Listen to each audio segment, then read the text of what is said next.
Cordial saludo, mi nombre es Lorena Gutiérrez, estudiante de sexto semestre de Contaduría Pública, y en compañía de mi compañera Catherine Lozano hablaremos el día de hoy acerca de la administración de los activos corrientes, la administración eficiente.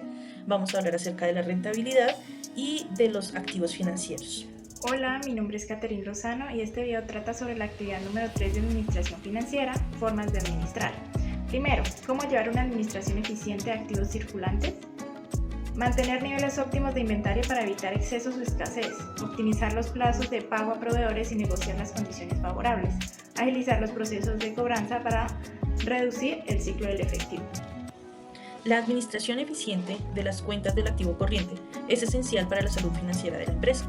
Recordemos que el activo corriente tiene que ver principalmente con el dinero, los recursos que se utilizan para la operación continua de la empresa.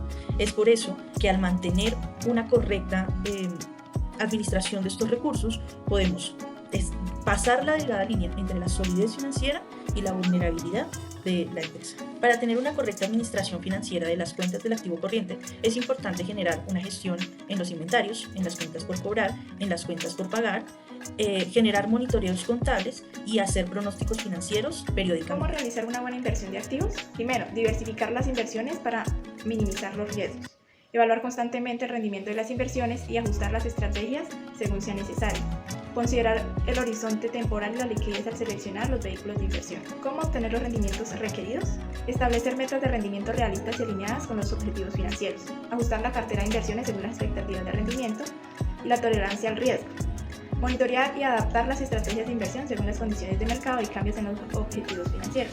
Al invertir en activos es importante tener en cuenta tres factores: la liquidez, el riesgo y la rentabilidad. La liquidez corresponde al tiempo en el que vamos a recibir nuevamente nuestro activo financiero, nuestra liquidez específicamente. Esto lo podemos hablar, por ejemplo, en el caso de un CDT. Cuando invertimos en un CDT podemos hablar de una devolución del dinero más rendimientos en un tiempo de específicamente 3 meses, 6 meses. Esto sería el corto plazo.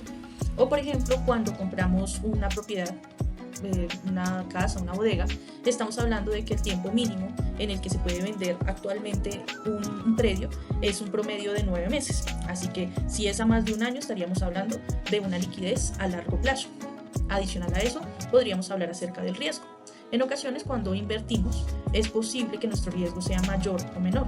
Cuando estamos seguros que nuestra deuda va a ser pagada, que la deuda que tienen con nosotros va a ser pagada, eso es un menor riesgo. Pero cuando invertimos y es posible que perdamos nuestro dinero, estamos generando un mayor riesgo. Este riesgo se mide en flujos de efectivo proyectados. Adicional al riesgo y la rentabilidad, tendremos entonces riesgo, rentabilidad y liquidez. La rentabilidad entonces corresponde a la ganancia que nos va a generar nuestro activo financiero. Es importante también recordar que hay diferentes formas de liquidar este tipo de indicadores. Por ejemplo, cuando hablamos de liquidez, estamos hablando, por ejemplo, que tomaríamos nuestros estados financieros, que son nuestra materia prima para el análisis de la información, y la liquidez la calcularíamos dividiendo el activo corriente entre el pasivo corriente. Si lo que queremos es analizar cuál es el capital neto operativo de la empresa, entonces tomaríamos las cuentas por cobrar más los inventarios y le restaríamos las cuentas por pagar más los proveedores.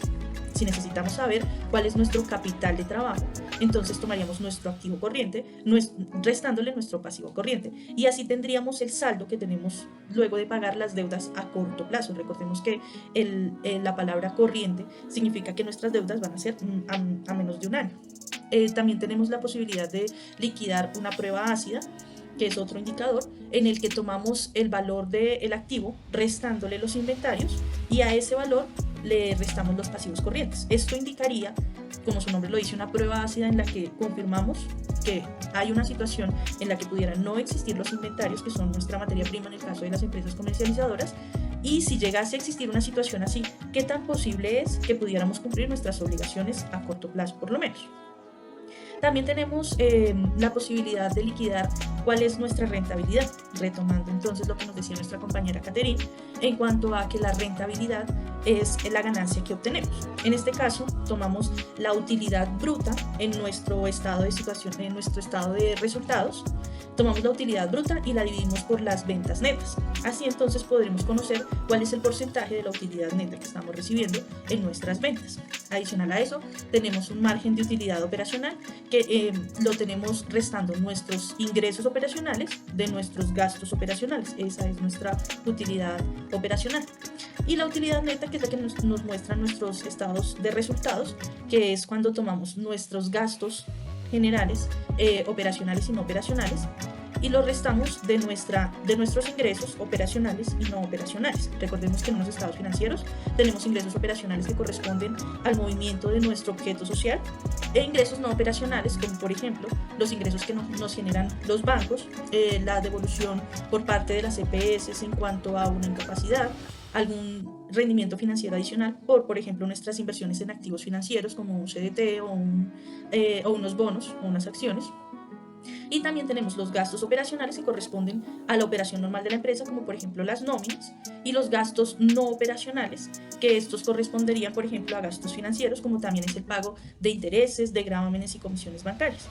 En conclusión, la administración financiera de activos circulantes implica equilibrar inventarios, plazos de pago y cobranza. En cuanto a la inversión de activos, la diversificación y evaluación constante es clave, mientras que para los rendimientos requeridos es esencial establecer metas realistas y ajustar estrategias según las condiciones del mercado. Gracias.